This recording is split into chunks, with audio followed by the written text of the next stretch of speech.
పదే పదే చెప్తుంటావు పాలమూరు బిడ్డను, నేను మీ పాలమూరు బిడ్డల ఆశీర్వాదంతోనే ముఖ్యమంత్రి అయినాను అని చెప్తా ఉంటావు. ఎందుకు నువ్వు ముఖ్యమంత్రి అయింది? పేద ప్రజల కడుపు కొట్టనిక. పేద ప్రజలు మీ కాంగ్రెస్ ప్రభుత్వం ఇచ్చిన పట్టాలలో ఇండ్లు కట్టుకుంటే వాటిని కూలగొట్టనిక. ఈరోజు నేను అడుగుతా ఉన్న ఈ ప్రభుత్వాన్ని, ఒక్క కారణం చెప్పగలుగుతారా ఫలానా కారణంతోనే అక్కడ కూలగొట్టినామని? నిజానికి చిత్తశుద్ధి ఉన్న ప్రభుత్వం అయితే గతంలో కేసీఆర్ గారి ప్రభుత్వం చేసినట్టుగా పేదలు బీదలు ఉంటే వాళ్ళు కనుక ఎక్కడైనా గవర్నమెంట్ స్థలంలో ఇల్లు కట్టుకుంటే జీవో నెంబర్ 58, 59 కింద ఆనాడు రెగ్యులరైజ్ చేసిన ఘనత కేసీఆర్ గారి ప్రభుత్వాన్ని.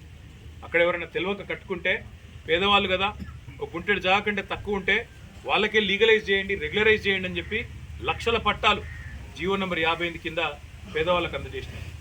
59 కింద 120 గజాల కంటే ఎక్కువ ఉంటే నామమాత్రం ఫీజు, ఒక 10% ఫీజు పెట్టి మార్కెట్ వాల్యూలో వాళ్ళకు కూడా రెగ్యులరైజ్ చేసినాం. ఇది సంస్కారవంతమైన ప్రభుత్వం చేయాల్సిన పని.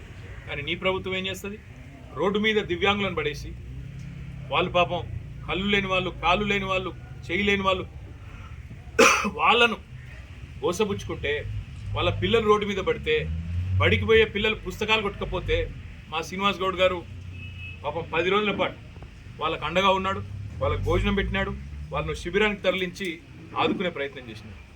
నేను రాష్ట్ర ప్రభుత్వాన్ని, ముఖ్యంగా రేవంత్ రెడ్డి గారిని పాలమూరు బిడ్డ అని చెప్పుకునే రేవంత్ రెడ్డి గారిని అడుగుతా ఉన్నాను, నీకు కనుక నిజంగా సంస్కారం ఉంటే, నీకు కనీసం పేదల పట్ల ప్రేమ ఉంటే వెంటనే ఆ 75 మందికి వెంటనే తక్షణమే డబుల్ బెడ్రూమ్ ఇండ్లు కేటాయించి ఉన్నాయి. మహబూబ్నగర్లో మేము కట్టినే ఇంకా ఇయ్యని ఇంకో ఈజీగా ఇంకో 200-300 వెళ్తాయి. వెంటనే కేటాయించు, వాటిలోకి వాళ్ళని తరలించు. ఇది నెంబర్ 1 డిమాండ్. రెండోది, ఏ అధికారులైతే అక్రమంగా అన్యాయంగా బుల్డోజర్లు పెట్టి ఆ పేదలను రోడ్డు మీద పడేసినారో వాళ్ళ మీద చర్య తీసుకో. నువ్విచ్చిన పట్టాకు, నీ ప్రభుత్వం, నీ కాంగ్రెస్ ప్రభుత్వం ఇచ్చిన పట్టాకే విలువ ఇవ్వని నువ్విచ్చిన పట్టాను చిత్తు కాగితంతో చూసిన అధికారులు ఎవరైతున్నారో వాళ్ళ మీద వెంటనే చర్య తీసుకోవాలి.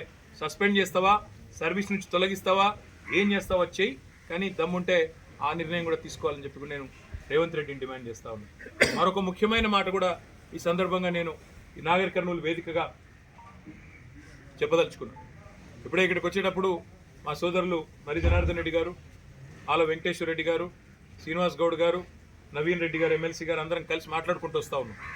వస్తుంటే నేను అడిగిన, మరి ఏమైందన్నా, పాలమూరు రంగారెడ్డి ఎత్తిపోతల పథకం కేసీఆర్ గారు ఎంతో ప్రతిష్టాత్మకంగా ఈ వలసల జిల్లాగా పేరుపడ్డ పాలమూరును తప్పకుండా పచ్చగా చేయాలన్న ఉద్దేశంతో కేసీఆర్ గారు ఒకవైపు పెండింగ్లో ఉన్న ప్రాజెక్టులన్నీ కూడా కల్వకుర్తి కావచ్చు, భీమా కావచ్చు, నెట్టెంపాడు కావచ్చు, వాటిని శరవేగంగా రన్నింగ్ ప్రాజెక్టులుగా మార్చి పూర్తి చేసి 8 లక్షల ఎకరాలకు నీళ్ళిచ్చిన నాయకుడు కేసీఆర్ గారు ఒక పాలమూరు జిల్లాలో.